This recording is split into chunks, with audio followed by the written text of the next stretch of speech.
Apabila kita bersama dengan jemaah Islam ini, kita kena rasa bangga. Kita kena rasa bertuah. Mujurnya kita bersama dengan jemaah Islam. Tak kira lah nak nama apa pun. Dalam konteks negara kita ni, yang lebih terkehadapan mengangkat syiar dan syarah Islam ialah tak lain dan tak bukan parti kita PAS. Bila kita berada dalam jemaah Islam, kita ada kesedaran, kita ada kepahaman, kita ada keyakinan bahawa kita berada pada landasan yang benar. Allah Ta'ala tak bagi kepada semua orang. Allah Ta'ala bagi kepada orang tertentu yang terpilih sahaja. Sebab tu kita kena berasa mulia, kita kena rasa bertuah bila kita bersama dengan jemaah Islam. Syekh Nasir Al-Aql, dia mengatakan hari ini siapa jamaah muslimin, setiap negara Islam yang dikuasai oleh ahli sunnah, yang mana pemerintah dia adalah ahli sunnah, mereka itulah jamaatul muslimin. Tak boleh kita lawan menentang mereka. Kalau dalam konteks Malaysia ni, siapa jamaah muslimin? Kita lah. Yang duduk di bawah satu pemerintahan, yang di Pertuan Agong, itulah yang dinamakan sebagai jamaatul muslimin. Jadi mana-mana kumpulan parti politik nak dibina, boleh, tak ada masalah. Kerana itu bukan jamaatul muslimin, itu jamaah minal muslimin atau jamaah min jamaatul muslimin. Kerana jamaatul muslimin itu kita, ahli sunnah, yang duduk di bawah pemerintahan seorang pemimpin yang di Pertuan Agong.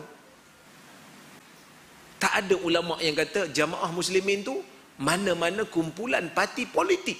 Said Hawa, seorang pimpinan ikhwan daripada Syria, Damsyik, dia sendiri kata tak boleh kita menterjemahkan jamaah muslimin dengan kumpulan mana-mana hizb siasi, tak boleh. Dan yang terbaru, Dr. Yusuf Al-Qaradawi, tentang buka kitab dia Min Fiqhid Daulah, dia mengkritik mana-mana orang yang menjadikan kumpulan parti politik sebagai jamaah muslimin. Apa dia kata?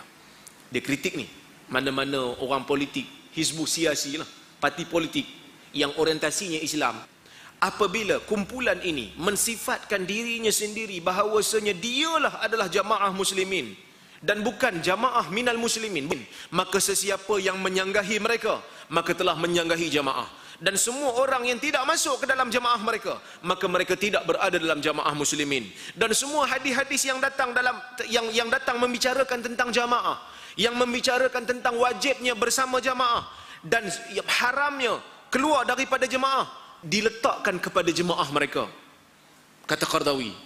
Dan pendalilan seperti ini, dan meletakkan dalil seperti ini, yang mana ia bukan satu pendalilan di tempatnya, akan membuka fitnah, akan membuka pintu kejahatan, pintu keburukan dan pintu fitnah ke atas umat, kerana dia meletakkan dalil bukan di tempatnya. Qaradawi sebut membuka pintu kejahatan dan fitnah dia apa dia? Yang pertama, dia takfir, dia mengkafirkan orang. Yang kedua, dia tadlil, dia menyesatkan orang. Dia kata kami tak sebut. Memang kamu tak sebut, tapi pengikut kamu dah faham macam tu.